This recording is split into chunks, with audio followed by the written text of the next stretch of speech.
नमस्ते दोस्तों। मैं हूं एहतशाम सिद्दीकी, आपका किराना फ्रेंड। दोस्तों, आपका स्वागत है इस वेबिनार में, जिसमें आप दामोदर मल जी से सुनेंगे कि किराना के लिए क्या अवसर है और हम उस अवसर का लाभ उठाकर कैसे अपना भविष्य बेहतर बना सकते हैं। इस प्रोग्राम का, इस कार्यक्रम का संचालन करने के लिए हमारे साथ हैं भागीरथ जलान जी। हालांकि ये बहुत मुश्किल काम है, लेकिन मैं कोशिश करूंगा कि उनका परिचय आपसे बहुत ब्रीफली और बहुत संक्षेप में दूं। भागीरथ जालान जी एक ऐसे परिवार से आते हैं जो कि रिटेल के बिजनेस में, टेक्सटाइल के बिजनेस में दशकों से रहा है, और वो बीओएचयू से अपनी पढ़ाई करने के बाद लंदन पढ़ने के लिए गए। कार्डिफ यूनिवर्सिटी और लंदन स्कूल ऑफ इकोनॉमिक्स से पढ़ाई करके इंडिया वापस आए। अपने देश में वापस आने के बाद उन्होंने कुछ समय दामोदर मल जी के गाइडेंस में भी काम किया है, और उसके बाद अपने परिवार के बिजनेस के साथ जुड़ गए। हालांकि उनके परिवार का बिजनेस कपड़े, टेक्सटाइल से रिलेटेड था, लेकिन करीब 7-8 साल पहले उन्हें लगा कि सुपरमार्केट, किराना बिजनेस में बहुत दम है, तो वो उसमें आ गए। और उसमें आने के बाद, ये बहुत लंबी कहानी है, कभी किसी और दिन बताएंगे, लेकिन आज उनके पास बनारस में एक बहुत ही सफल स्टोर है। उसके अलावा उन्होंने और अन्य 3-4 शहरों में अपने स्टोर खोले हैं। और भागीरथ जी के बारे में मैं इतना कह सकता हूं, एक किराना फ्रेंड होने के नाते, कि वो किराना के बहुत बड़े सपोर्टर हैं, काफी ज्ञान रखते हैं। अपने ज्ञान को उन्होंने सफलतापूर्वक अप्लाई किया, और जब भी, जैसे हम दामोदर मल जी से जब भी कोई मदद मांगते हैं, इसी तरह हम जब भागीरथ जी से हमने जब भी कोई मदद मांगी है किराना के लिए, तो उन्होंने एक बार भी संकोच या सोचा नहीं और फौरन आगे आए हैं। तो आपका ज्यादा टाइम ना लेते हुए मैं आपको अपने होस्ट भागीरथ जलान जी के हवाले करता हूं। थैंक यू, धन्यवाद। बहुत बहुत धन्यवाद सिद्दीकी जी फॉर योर काइंड वर्ड्स। और जैसा कि कवि संपत सरल ने कहा है कि प्रशंसा का तीर कभी खाली नहीं जाता है, तो आपके जो वर्ड्स हैं वो आके एकदम लगे हैं सही में। एंड एक और कहावत है कि प्रेजेस आर वेजेस। बहुत बहुत धन्यवाद आपके काइंड वर्ड्स के लिए। और आज मैं बहुत ही खुशनसीब महसूस कर रहा हूँ कि श्री दामोदर जी के साथ मुझे बातचीत करने का मौका मिल रहा है। हम सभी किराना फ्रेंड्स एक चीज कह सकते हैं, मेरे पिताजी हमेशा कहते हैं कि इत्र के व्यापारी के साथ अगर आप व्यापार करो चाहे मत करो, बट खुशबू तो आई जाती है। तो सर के साथ मुझे ऐसा लगता है कि जो भी किराना फ्रेंड्स इसको सुन रहे होंगे इस सेशन को, तो कुछ ना कुछ मात्रा का फर्क हो सकता है, बट उन्हें कुछ ना कुछ मिलेगा। सर के बारे में सब जानते ही हैं, बट पिछले 20-22 सालों से मॉडर्न रिटेल में काम कर रहे हैं सर। किराना फ्रेंड्स की, किराना स्टोर ओनर्स की बहुत हेल्प करते हैं सर। अलग अलग प्लेटफॉर्म्स के माध्यम से, ट्रेन के माध्यम से भी करते आए हैं। साथ ही साथ इनकी जो किताब है सुपर मार्केट वाला, बी अ सुपर मार्केट वाला, it's a must read, delightful read. और मैंने तो 2-2 बार पढ़ी है। बहुत ही मतलब रियली एक्चुअली किराना ओनर्स को जो डायरेक्ट बेनिफिट करे, ऐसी ये किताब है। तो सर आपका बहुत बहुत स्वागत है। थैंक यू सो मच आने के लिए।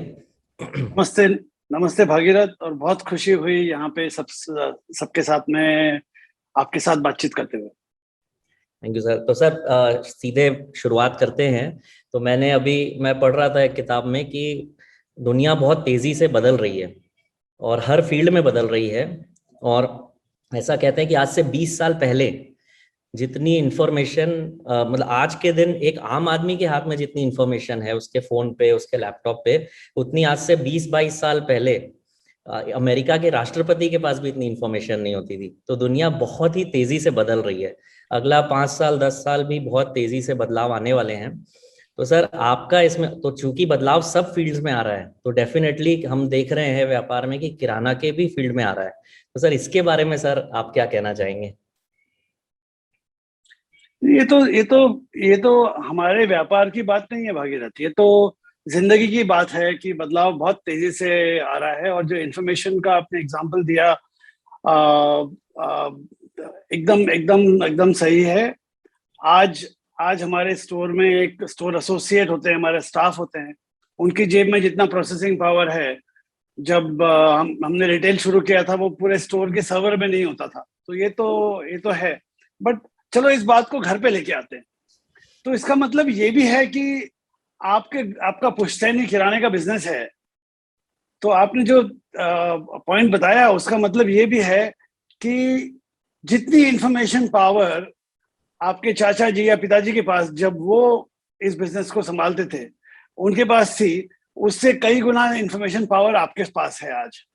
तो इस समझ को आपके बिजनेस में, इस समझ को, उनका काम करने का तरीका और आपके काम करने का तरीका, इस समझ को लेते हुए क्या फर्क होगा, ये अगर हम अपनी सोच में उतार पाए तो इस इंफॉर्मेशन का कुछ फायदा किया, ऐसा मैं सोचता हूँ भाई। नहीं, बिल्कुल ठीक बात है सर। और सर अभी आजकल ऐसा भी बोलते हैं लोग कि चूंकि पेंडेमिक के बाद काफी कुछ परिवर्तन आया है, जैसे हम लोग भी किराना के व्यापार में, सर जैसे मैं तो अभी नया हूँ इस व्यापार में, मुझे 6-7 साल हुए हैं, और कई लोग पेंडेमिक के बाद इस व्यापार में उतरे, और तो मैं अपने आप को उस मामले में लकी मानता हूँ कि इस व्यापार में हम लोग थोड़ा पहले आ गए उसको देखते हुए। तो सभी तरह के व्यापार इस समय बंद हो गए थे, बट किराना का एक ऐसा व्यापार था जो इस समय भी चालू रहा। तो सर पेंडेमिक के बाद जैसे आपको क्या लगता है सर, क्या चेंजेस आप पॉजिटिव या नेगेटिव देखते हैं किराना के इस व्यापार में सर? वेल, हर चेंज जो होता है ना उसको अंग्रेजी में उसको बोलते हैं चर्न, मैं उसको हिंदी में बोलता हूँ मंथन। तो जब मैं मंथन बोलता हूँ तो उसमें क्या होता है, अगर आपकी मेहनत है, अगर आपका माइंड खुला है तो उसमें से कुछ जहर निकलने का रिस्क तो होता ही है, लेकिन मंथन की खास बात है कि अगर आप चाहें तो उसमें से अमृत भी निकल सकता है। तो आप और हम जब बिजनेसमैन हैं तो आपका हमारा काम है कि हर चीज का पॉजिटिव पहलू देखें और उस हिसाब से देखें। तो यहाँ मैं वो बात करना चाहूंगा। और क्या हुआ पेंडेमिक में ये हुआ कि वरना आप खिलाने वाले थे, लोग आपको ऐसे ही हाँ ठीक है अच्छे बिजनेस में है, मामूली बिजनेस में ऐसा से है। पेंडेमिक के वक्त आप और हम सब लोग, हमारे जो किराना साथी हैं, हम लोग सब एकदम सेंटर ऑफ अट्रैक्शन बन गए सारे समाज के लिए। और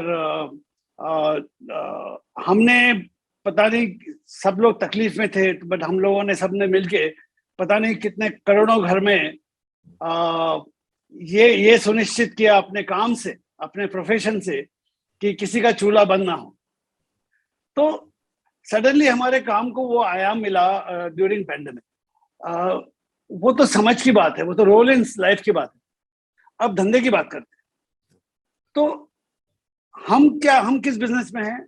हम घर के किचन को सप्लाई करते हैं, घर के किचन का बैकएंड है। कई बार हम भूल जाते हैं, हम अपना कंपटीशन माने दूसरा किराना वाला है ऐसे देखते हैं, या कोई सुपरमार्केट है वो देखते हैं। मैं बोलता हूं कि शहरों में हमारा नंबर 1 कंपटीशन है कस्टमर की वो आदत जो उनको घर से बाहर खाना खाने के लिए ले जाती है। तो अगर आप रेस्टोरेंट में जाके खाना खाएं तो उस रात का तो आपका घर पे खाना बना नहीं, तो आपकी हमारी सप्लाई की हुई दाल चावल आटा ये सब तो कुछ कंज्यूम ही नहीं हुआ। तो इस लॉकडाउन में क्या हुआ, हमारा ये नंबर 1 कंपटीशन जो घर के बाहर खाना है, नंबर 1 कंपटीशन हमारा बंद हो गया। तो अपनी तरफ और लोग सब घर में खुद खाना बनाने लग गए। जिन्होंने कभी जिंदगी में खाना नहीं बनाया वो खाना बनाते थे, उसका फोटो निकालते थे, इंस्टाग्राम पे लगाते थे। तो बाहर का एंटरटेनमेंट नहीं था, तो सारा घर में ही लोगों ने अपना अपना पॉजिटिविटी किसी तरह से ढूंढी। उसमें हमारा नंबर पहला आता है। भले ही आपको घर में पास्ता बनाना है, पिज्जा बनाना है, या फिर भागीरथ को घर की सफाई भी करनी है। तो भागीरथ को अगर सफाई करनी है तो भागीरथ तो बोलेंगे ना कि ये सब क्या पोछा झाड़ू है, मुझे तो स्पिन मॉप चाहिए, और मुझे तो नए जमाने का क्लीनिंग एड्स और सामान चाहिए। उसमें फिर हम सब लोगों का नंबर आ जाता है। तो अपने लिए तो अगर आप उसको नजरिया अपना पॉजिटिव रखें तो इन सब चीजों से कई ऐसी चीजें लोगों के घरों में गई है जिससे उनका कंजम्पशन अपग्रेड हो। और वो हमारे लिए तो फायदे की बात रही। और आपने जितना भी एक्सप्लेन किया उसमें कई बहुत ही इंटरेस्टिंग बातें बताई आपने सर। सबसे पहले समुद्र मंथन का जो आपने पॉइंट कहा कि विष और अमृत दोनों निकलेगा, हमें अपना माइंडसेट पॉजिटिव रखना चाहिए कि हम अमृत ही उसमें ग्रहण करें। साथ ही साथ सर ये बहुत अच्छा आपने एक पॉइंट रखा कि हमारा सबसे बड़ा कॉम्पिटिटर दूसरा सुपरमार्केट नहीं है बल्कि रेस्टोरेंट्स हैं, क्योंकि वो सीधे सीधे पूरा का पूरा जितनी मील्स लोग बाहर खा रहे हैं उतना पूरा पूरा डायरेक्ट एलिमिनेट हो जाता है उनकी प्लेट से, जो हमारे द्वारा उनकी प्लेट में जाता है। और साथ ही साथ जो एक और इम्पोर्टेंट पॉइंट सर आपने कहा, जो हमने भी ऑब्जर्व किया पैंडेमिक के दौर में, कि हमारे यहाँ पे पास्ता की, नूडल्स की, इस तरह के फैंसी आइटम्स की सेल काफ़ी बढ़ी। सर आपकी बुक में भी आपने मेंशन किया था सुपरमार्केट वाला में कि इंडिया का अनऑफिशियली नेशनल फूड चाउमीन है तो ये उसके बाद से मैंने ऑब्जर्व भी करना शुरू किया कि हर जिले में इवन चाट काउंटर्स पे, ठेले पे, सब जगह वो मिलने लग गया है। तो ऑफिशियली भले ही खिचड़ी इंडिया का नेशनल फूड हो, बट अनऑफिशियली तो मुझे लगता है चाउमीन हो गया है। एंड तो सर ये तो एक पॉइंट है ही, बट सर जैसे मैं जैसे आपसे आज जो बात कर रहा हूँ उसमें I am talking as a young entrepreneur also, और मैं एक किराना ओनर के हिसाब से भी आपसे बात कर रहा हूँ, उनको रिप्रेजेंट करते हुए। तो सर जैसे हम लोग शुरुआत में जो बात कर रहे थे कि जो बदलाव होते जा रहे हैं, तो सर हर आदमी मॉडर्नाइज, एक बड़ा प्यारा शब्द सबको अच्छा लगता है और कोई इसे डिनाई नहीं करता, चाहे वो माने चाहे ना माने। हमारी जो पुरानी पीढ़ी के लोग वो भी कहते हैं मॉडर्न बनो, मॉडर्नाइजेशन लेके आओ। तो सर ये एक ऐसा पॉइंट है जिसमें हम लोग बात तो करते हैं बट बहुत क्लैरिटी, एक जो कहते हैं कि एक क्लियर पिक्चर समझ में आए लोगों को, ऐसा नहीं दिखता। तो इस बारे में सर थोड़ा सा अगर आप और एलैबोरेट करें। अभी आपने पैंडेमिक के बारे में बहुत अच्छे से समझाया, उसमें भी कई लोग मॉडर्नाइज किए हैं अपने आप को। तो इसमें सर अगर कुछ उदाहरणों के साथ आप कुछ एक दो पॉइंट हमें बता सकें कि हम कैसे, किराना फ्रेंड्स हमारे जो हैं वो कैसे मॉडर्नाइज कर सकते हैं अपने आप को। सबसे पहले एक एडवाइस तो भागीरथ ने देना चाहूंगा कि जब एज ए यंग एंटरप्रेन्योर आप आपकी फैमिली के बिजनेस में आते हैं तो बिजनेस डीलिंग कैसे होना चाहिए, बिजनेस के एथिक्स कैसे होने चाहिए, वैल्यू सिस्टम्स क्या है, अपने जो प्रिंसिपल्स हैं लेन देन के, वो सब चीजें एकदम बिल्कुल अपने घर के बड़ों के पास बैठ के सीखना चाहिए। लेकिन दुनिया किस तरफ जा रही है, मेरे बिजनेस को फ्यूचर में कहाँ ले जाना है, या मॉडर्निटी में कौन सी चीज अडॉप्ट करनी है अभी और किस स्पीड से करनी है, इन चीजों के मामले में मैं सबको एडवाइस करूंगा कि अपनी अपनी खुद की, यंगर जनरेशन को बोलता हूं, अपनी खुद की ज्यादा सुने और बड़ों की कम सुने।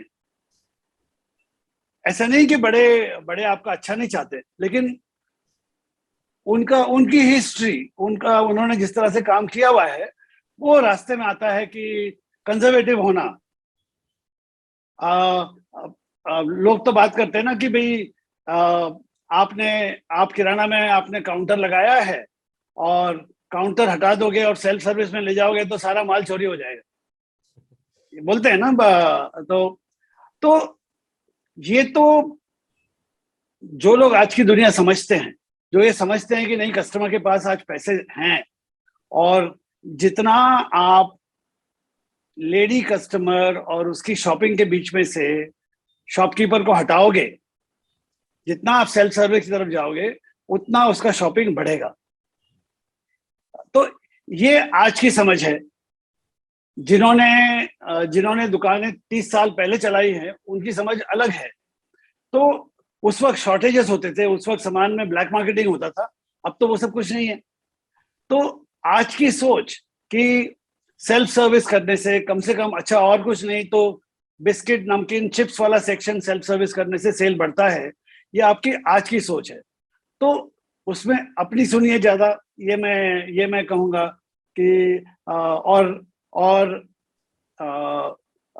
लोगों से डीलिंग करते वक्त क्या वैल्यू सिस्टम रखना है वो बड़ों की सुनिए। ये मेरा सिंपल पहला एडवाइस रहेगा।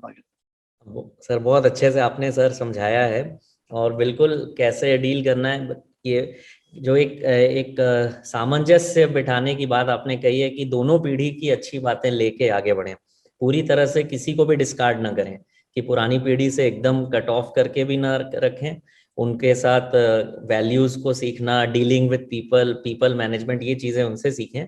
बट जहाँ तक मॉडर्नाइजेशन और डिजिटाइजेशन का सवाल है, वो हमें खुद पे भरोसा रखते हुए युवा पीढ़ी को उसमें आगे बढ़ना चाहिए और कन्विंस करना चाहिए, नहीं तो कहीं ना कहीं थोड़ा सा और जोर लगा के करें। बट सर जैसे एक कहावत है कि, सॉरी एक मिनट इंटरप्ट करूंगा भागीरथ, कि और मेरी इसी से मिलती जुलती एडवाइस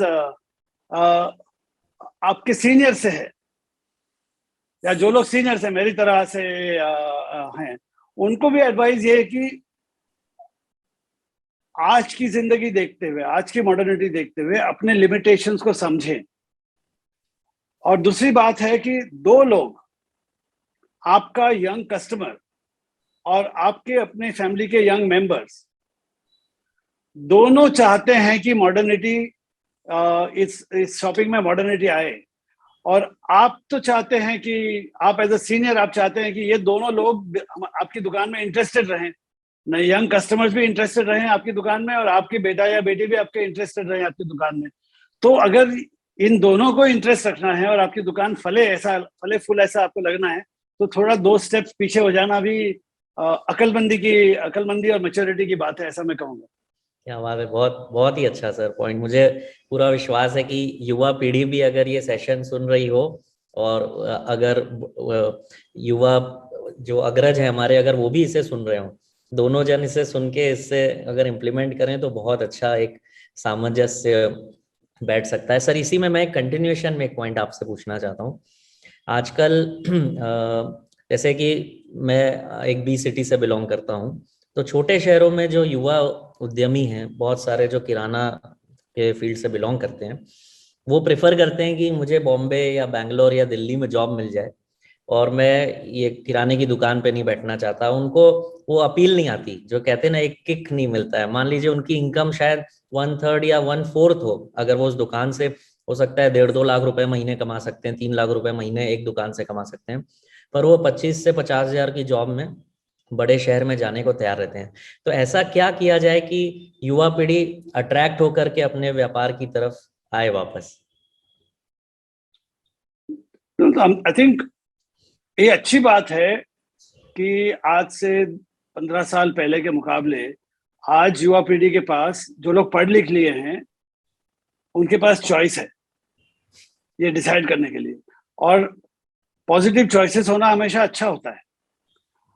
तो ये रिस्पॉन्सिबिलिटी आपके फैमिली के किराना बिजनेस के ऊपर है।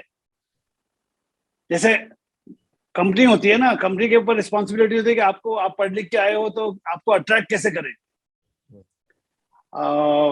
आप उनके साथ काम करने के लिए, आपने बोला ना, उनके साथ काम करके 1/3 कमाई में भी खुश रहना, वो इमेज कैसे बनाए। उसी तरह से आपके घर के बिजनेस की भी ये जिम्मेदारी है कि वो उस बिजनेस को अट्रैक्टिव कैसे बनाए आपके लिए, उस बिजनेस में आपको फ्रीडम कैसे दें, उस बिजनेस में आपको एम्पावर कैसे करें। आपके आने से बदलाव, आपके हाथ से आए हुए बदलाव को सेलिब्रेट करें, ये आपके बिजनेस का भी काम है।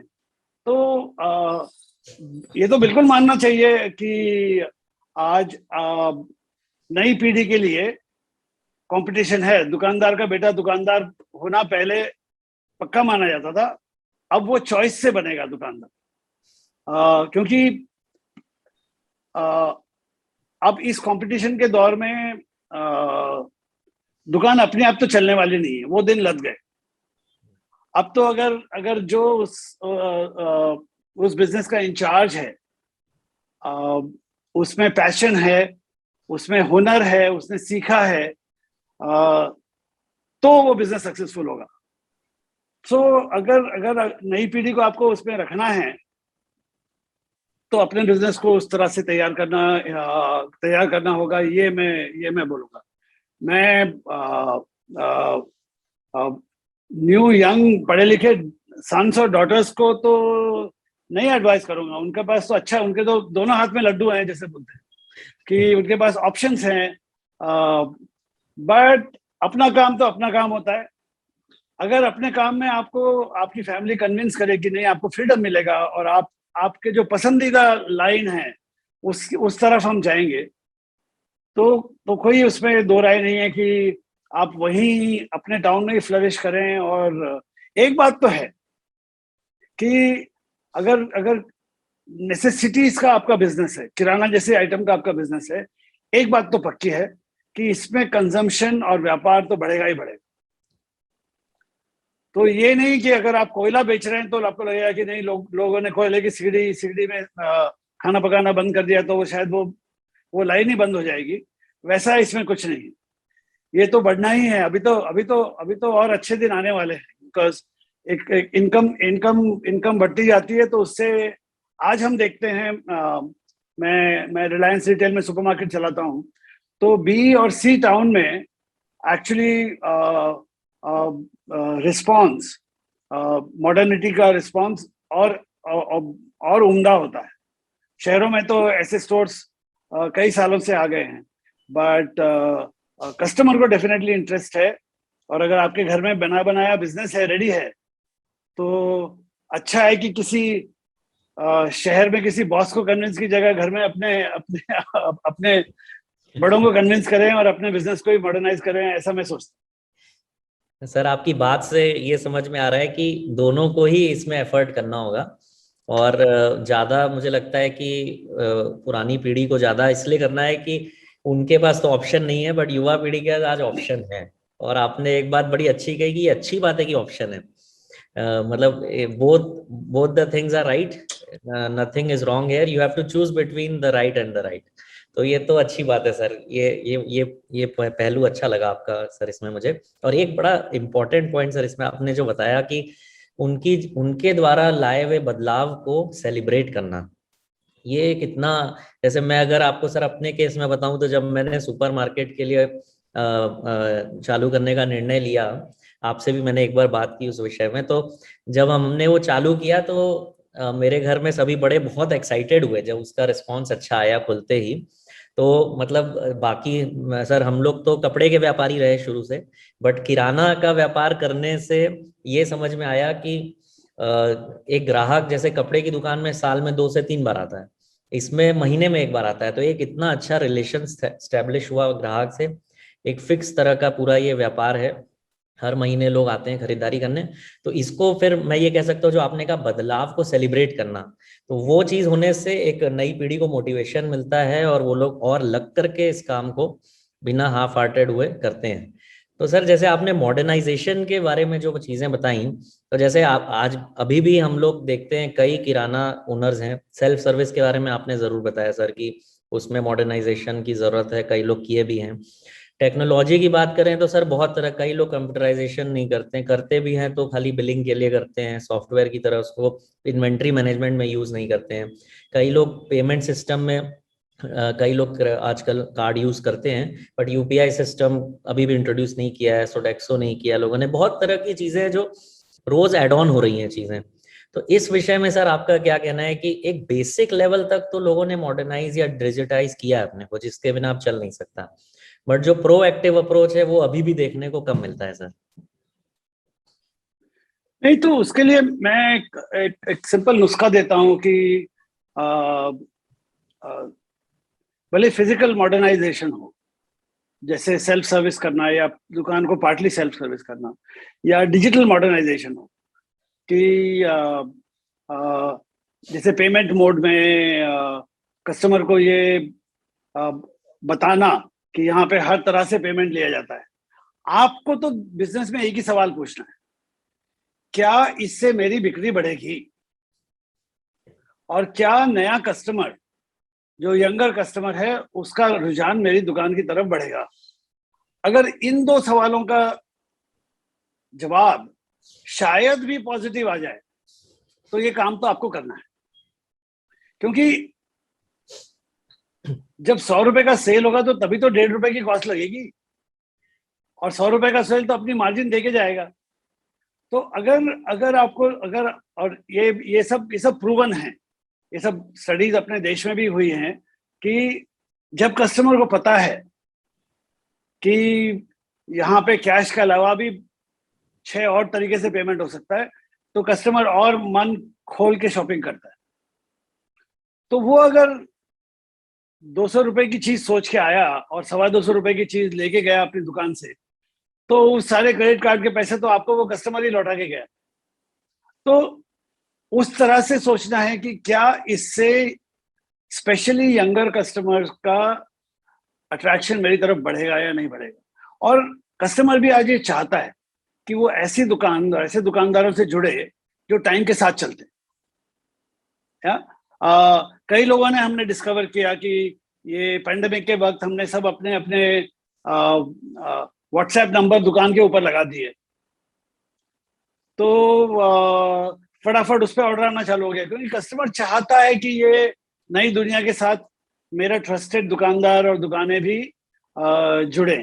सो कोई भी चीज डिसाइड करनी है तो अपने आप से ये सवाल पूछिए कि यंगर कस्टमर्स, खासकर यंगर कस्टमर्स, और क्या मेरे सब कस्टमर्स की शॉपिंग थोड़ी सी भी बढ़ेगी इस कारण से?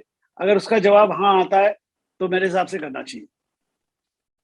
बहुत अच्छे से आपने सर समझाया। इससे मुझे लगता है इसमें तो हर पीढ़ी के लोग अग्री हो जाएंगे, क्योंकि जो भी व्यापार करता है उसका सबसे बड़ा मोटिवेशन होता है कि सेल बढ़े, ग्राहक बढ़े। कोई भी आपको बोल नहीं सकता, किसी भी पीढ़ी का बिजनेसमैन हो, कि नहीं नहीं मुझे तो सेल नहीं चाहिए या मुझे ग्राहक नहीं चाहिए।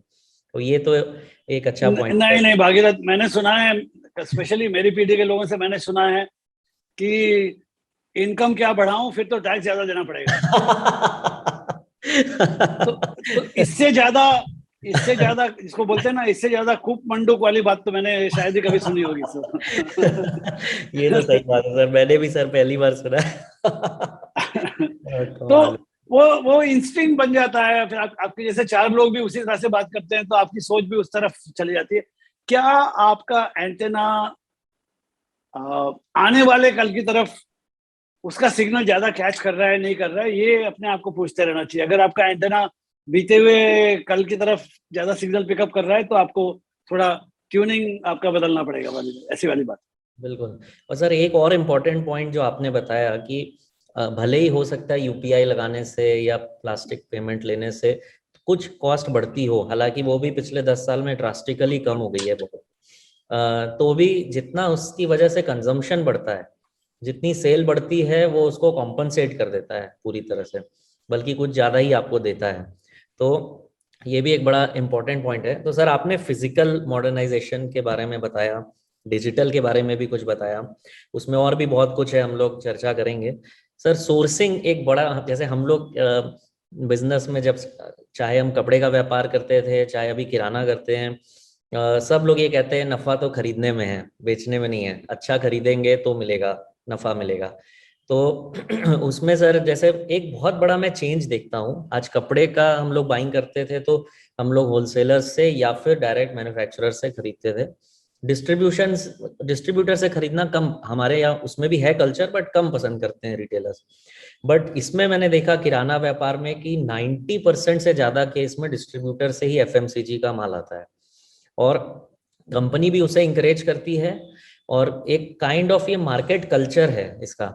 तो सर इसके बारे में आपका क्या कहना है? क्योंकि हम लोग कपड़े में तो देखते थे कि जैसे ही हमने एक मिडिलमैन एलिमिनेट किया तो एक बहुत बड़ा ड्रास्टिकली मार्जिन में इंप्रूवमेंट आता था। तो इस विषय में सर जो एक कहीं ना कहीं टाइप्ड हो गया हम लोगों का माइंड, इस विषय में सर अगर आप कुछ बताएं तो मुझे लगता है काफी हेल्प होगी सभी किराना फ्रेंड्स की हमारे। तो भागीरथ, मैं भी एफएमसीजी से हूँ। ओरिजिनली हिंदुस्तान लीवर से जुड़ा था, तो मैं इस दुनिया को समझता हूँ। बट अच्छी बात यह है कि ये जो गढ़ बना हुआ है, इसमें काम करने का एक ही तरीका बरसों से चल रहा है कि वही डिस्ट्रीब्यूटर है, वही मार्जिन है। मैं हिंदुस्तान लीवर का एग्जांपल दूंगा तो लाइफ बॉय बेचेंगे तो भी उतना परसेंटेज मार्जिन है, और डाव बेचेंगे तो भी उतना परसेंटेज मार्जिन है। जबकि डाव बेचने में कंपनी का परसेंटेज मार्जिन ज्यादा होता है, लेकिन रिटेलर का उतना ही चलता है। ये डिसिप्लिन पहले से चल रहा है। अच्छी बात यह है कि ये अब इसमें थोड़ी सेंध लगना चालू हो गया, इसमें थोड़ा डिस्टर्बेंस होना चालू हुआ है। डिस्टर्बेंस हमेशा नॉइजी होता है। तो लेकिन बात यह है कि नए होलसेल और डिजिटली पावर्ड होलसेलर्स इमर्ज हो रहे हैं, जो कि उन्हीं कंपनीज का सामान उन्हीं कंपनीज से लेते हैं, और हर कंपनी का अलग अलग डिस्ट्रीब्यूटर होने की जगह सारे कंपनी का सामान एक साथ आपके पास लेके आते हैं। वो देश के अलग अलग हिस्सों में अलग अलग ऐसे हैं जिनके पास किराना एप्स होते हैं, उसके हिसाब से आप ऑर्डर कर सकते हैं। बट और उनका भी बिजनेस अभी तक, ये जो नए नए नए जमाने के होलसेलर्स हैं, इनका भी बिजनेस अभी तक पूरी तरह से सेट नहीं हुआ है, वो भी सीख रहे हैं। लेकिन आपके हमारे लिए तो इससे ऑप्शंस बढ़ गए, और अगर आपकी खरीद के लिए कंपटीशन हो बेचने वालों में, तो उसमें तो आपका फायदा ही हो सकता है। मैं तो इस तरह से देखता हूं कि अगर आपके आज के डिस्ट्रीब्यूटर को ये पता है कि आपके पास ऑप्शन है, तो जब आप उनसे भी खरीदते हो, उन डिस्ट्रीब्यूटर से भी खरीदते हो, तो उनकी सर्विस लेवल बढ़ जाएगी। वो आपकी दो बातें और सुन लेगा, क्योंकि उसको पता है कि आपके पास ऑल्टरनेटिव है।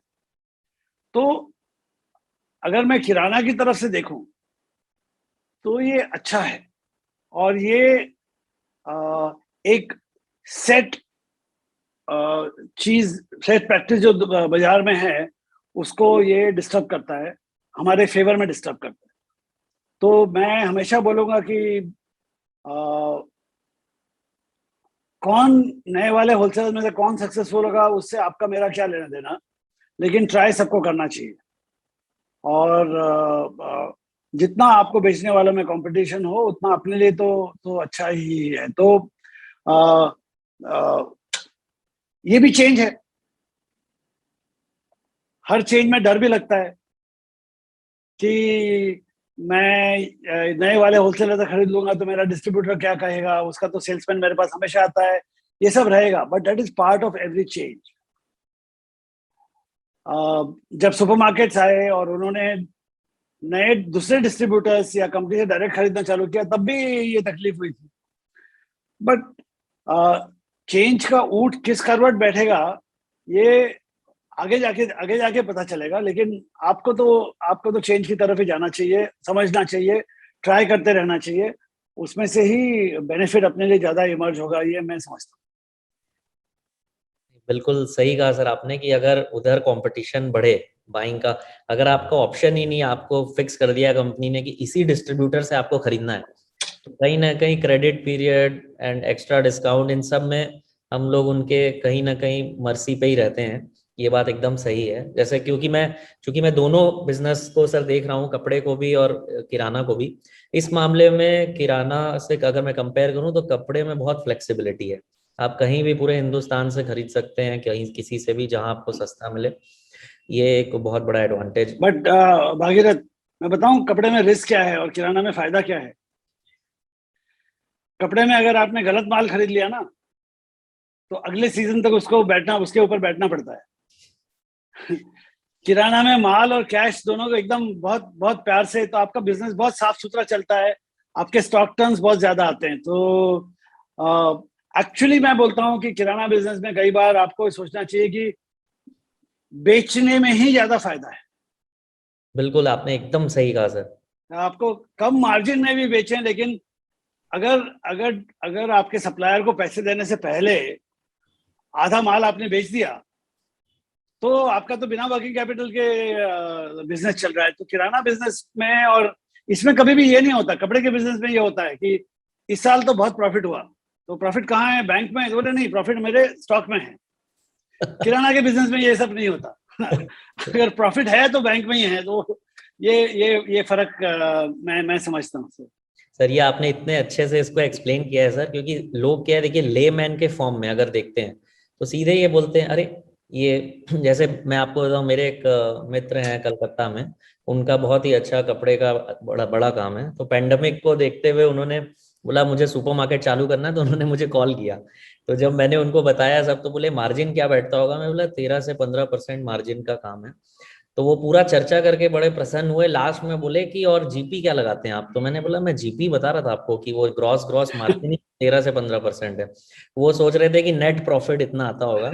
एक मिसकंसेप्शन लोगों को रहता है कि तो इसीलिए लोग कपड़े के व्यापार को कई बार लोग लुभावन या किसी भी और व्यापार को सोचते हैं कि लुभावना लगता है उन्हें, क्योंकि मार्जिन ज्यादा है। बट बहुत कम और मैच्योर्ड लोग ये समझ पाते हैं सर कि कम मार्जिन के साथ भी हाई रोटेशन में किया हुआ कोई भी व्यापार। तो अब मेरे हिसाब से उम्दा बिजनेसमैन वो है जो कभी भी सिर्फ मार्जिन की बात नहीं करता। वो मार्जिन गुणा मार्जिन इनटू स्टॉक टर्न, जो आदमी वो बात करना सीख जाता है, उसने समझ लिया कि वो बिजनेसेस कंपेयर कर सकता है, वो डिसाइड कर सकता है। हमेशा margin into stock turns in a year, अगर आप वो आदत कर लें तो आप बिजनेस में एकदम सुखी रहेंगे, मैं सोचता हूँ।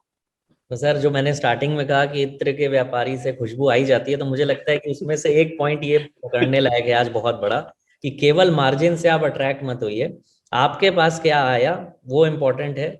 तो margin into stock turn is very very important, वरना आप कितना भी हाई मार्जिन का काम करें, सेल अगर आपके पास नहीं है, फास्ट सेल अगर आपके पास नहीं है, तो आप कमाई नहीं कर सकते। तो सर जैसे इसी बात को थोड़ा आगे बढ़ाते हुए अगर हम थोड़ा सा जेनेरिक टॉपिक पे आए, तो सर देखिए सबसे कोई भी व्यापारी जो, देखिए दो तरह के व्यापारी होते हैं। एक तो जो आपने कहा ना कि मुझे और ज्यादा सेल नहीं बढ़ानी, ऐसे भी होते हैं। या फिर कह सकते हैं कहीं ना कहीं स्टैंड स्टिल। बट बहुत सारे आज के टाइम सर कहीं ना कहीं इंडिया में एंटरप्रेन्योरशिप काफी आगे बढ़ी है पिछले 10-20 सालों में। तो सर उनके मन में आती है कि जैसे मैं आज बात करूं, मैं आज 36 वर्ष का हूं सर। तो मेरे से मान लीजिए 5 साल छोटे या मेरे एज के या मुझसे 5 साल बड़े, इस एज के जो एंटरप्रेन्योर्स हैं, वो सोचते हैं कि हम कैसे स्ट्रैटेजिकली एक्सपैंड करें अपने व्यापार को। आज से 1 साल बाद क्या करें, 5 साल बाद क्या करें, what should be 1 year plan, 5 years plan, 10 years plan. इसके बारे में सर अगर आप कुछ बता सकें तो मुझे लगता है काफी हेल्प होगी सबकी। आई थिंक मैं इसके लिए एक सबसे, आपको अगर ग्रोथ चाहिए, एम्बिशन होना बहुत बहुत जरूरी है लाइफ में। इसलिए आप, हर आदमी चाहता है कि मेरा नेटवर्क ऑफ स्टोर्स हो, सिर्फ एक दुकान ना हो, अलग अलग शहर भी बढ़ रहे हैं, शहर भी एक्सपैंड हो रहे हैं, तो मेरा नेटवर्क ऑफ स्टोर्स हो। उसके लिए मैं 1 साल 5 साल सबके लिए एक एक टिकट, एंट्री टिकट है। और वो एंट्री टिकट है कि क्या आपसे गल्ला छूटता है या नहीं छूटता है। क्योंकि जब तक आपको लगता है कि कैश टिल पे या गल्ले पे आप या फैमिली मेंबर कोई बैठना जरूरी है, तब तक आपने अपने ही ग्रोथ का दरवाजे पे ताला लगा के चाबी कुएं में फेंक दिया है। ये मेरा बहुत पक्का मानना है कि अगर आपको सिर्फ नजर से देख के ही मैनेज करना आता है, आपको इंफॉर्मेशन से देख के मैनेज करना नहीं आता, आपको टीम के कल्चर को बिल्ड करके मैनेज करना नहीं आता, तो फिर आपकी नजर जहां पे जा सकेगी उतना ही आप काम कर सकेंगे। सो अपने चलते हुए बिजनेस में अगर आपकी एक दुकान है, तो पहले मैं कहता हूं कि गद्दी से उठ जाइए, बैकरूम में चले जाइए, वहां से मैनेज कीजिए और देखिए कि लोग कैसे बिहेव करते हैं, देखिए कि कस्टमर सर्विस कैसे होती है, देखिए कि कैश का मिसमैच कैसे होता है, उसको कैसे मैनेज किया जाता है, ये सीखिए। उसके लिए अगर कंप्यूटराइज करना है तो वो कीजिए। अगर आपने वो कर लिया तो फिर आप ग्रोथ के लिए तैयार हो गए। फिर आप साथ साथ, मतलब हमने और भी बातें की भागीरथ, फिर आपने आजकल की डिजिटल मॉडर्निटी को भी अपनाया और आप फिर ग्रोथ भी करोगे। तो मैं एक एशियन मार्केट में किराना स्टोर्स का एग्जांपल दूंगा। तो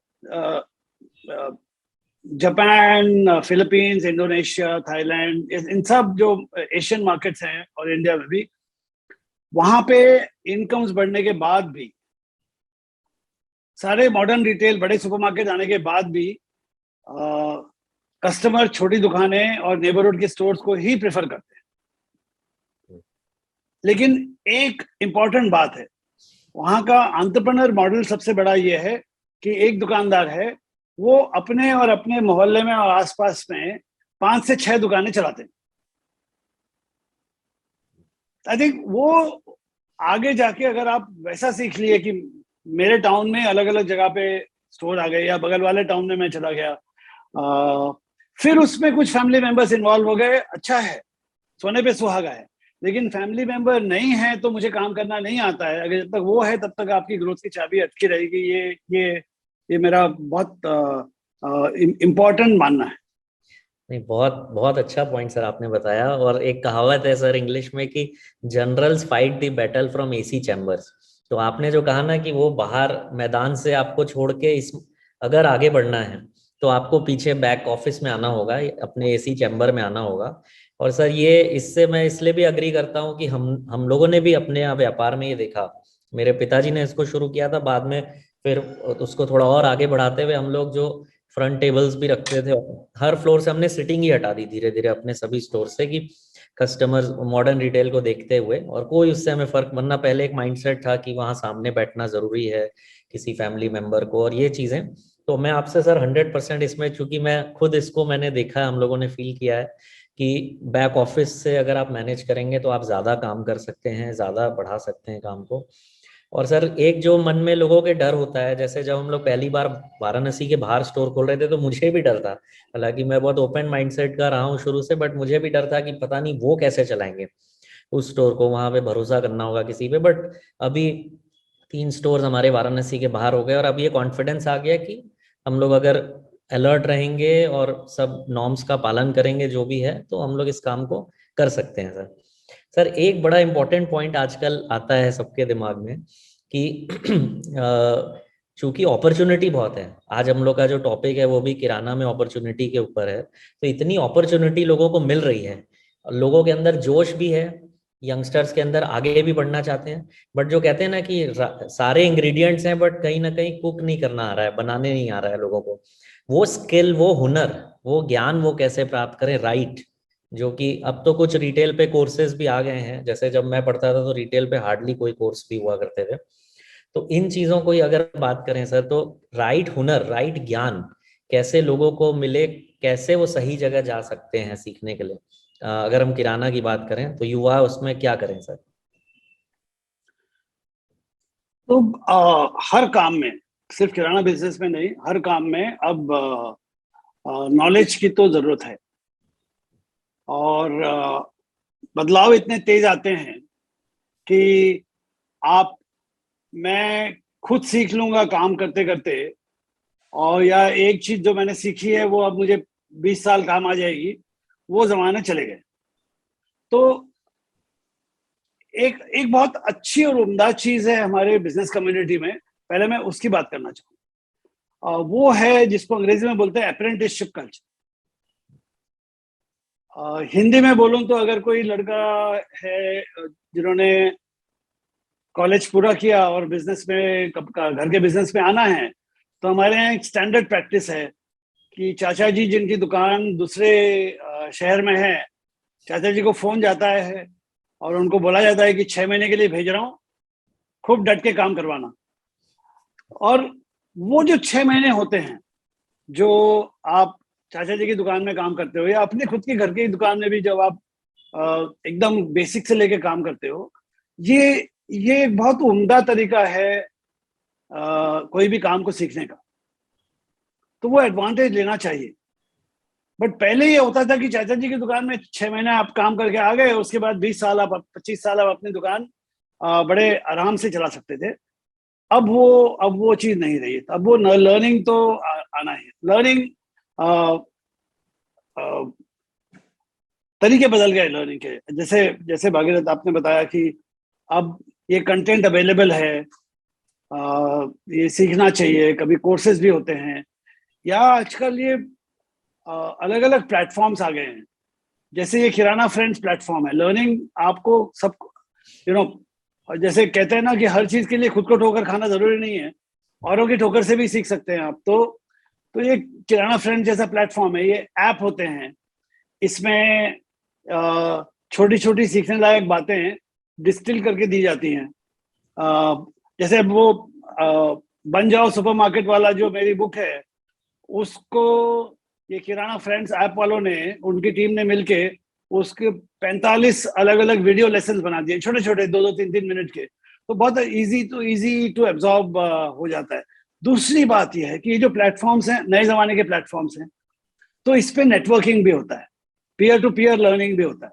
तो आप अगर ये किराना फ्रेंड से जुड़ते हैं और आपके मन में एक सवाल है, आप वो सवाल आपकी सारी बिरादरी को, जो मैं बोलता हूँ, वरना आपके दूसरी गली में जो दुकान है वहीं जाके सिर्फ पूछते थे, या कोई रिश्तेदार है उन्हीं से पूछते थे।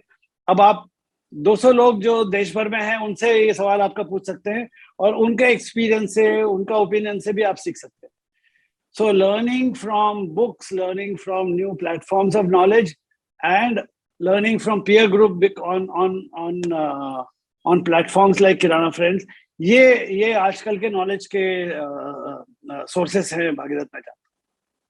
सर बहुत बहुत ही अच्छे से सर आपने इस पॉइंट को समझाया है। और सर जैसे हम लोग देखते हैं कई बार लोग नॉलेज और एक्सपीरियंस को एक ही चीज समझ लेते हैं, दोनों में फर्क होता है।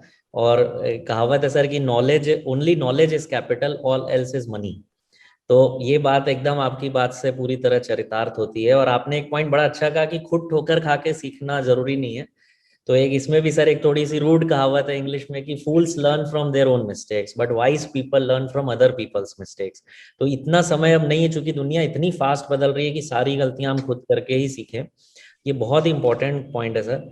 और इतना सर एक सर आप एक किस्सा कभी आपने बताया था सर कि संजीव कपूर जी से आपने कुछ चर्चा की थी, उस विषय में कुछ अगर आप बताना चाहें हम लोगों को, कि आज के टाइम पे बोले कि लोग पहले सिर्फ अपने घर में बड़ों से, जैसे कुकिंग का एग्जांपल आपने दिया था सर, एक बार वो पॉइंट अगर आप शेयर करना चाहें।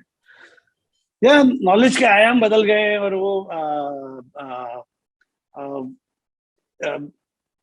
शेफ संजीव कपूर हैं, इन सब इंडस्ट्री में जो नए शेफ्स हैं उनसे मिलना जुलना होता है, तो बात कर रहे थे। तो एक दिन मैंने उनको बोला था कि पहले हमारे देश के रसोई में अगर कोई बात अटक जाती थी तो फोन जाता था मासी या बुआ को कि मासी ये कैसे करते हैं, ये तो फंस गए, तो आप अच्छा बनाते हैं, तो ये वाला कटहल की सब्जी तो मैं कैसे बनाऊं, तो मासी को फोन जाता था। तो मैंने शेफ संजीव कपूर से कहा कि अब आज के जमाने की मासी और बुआ आप लोग हैं, क्योंकि अब वो बड़ों को फोन नहीं जाता, अब तो यूट्यूब में पूछा जाता है।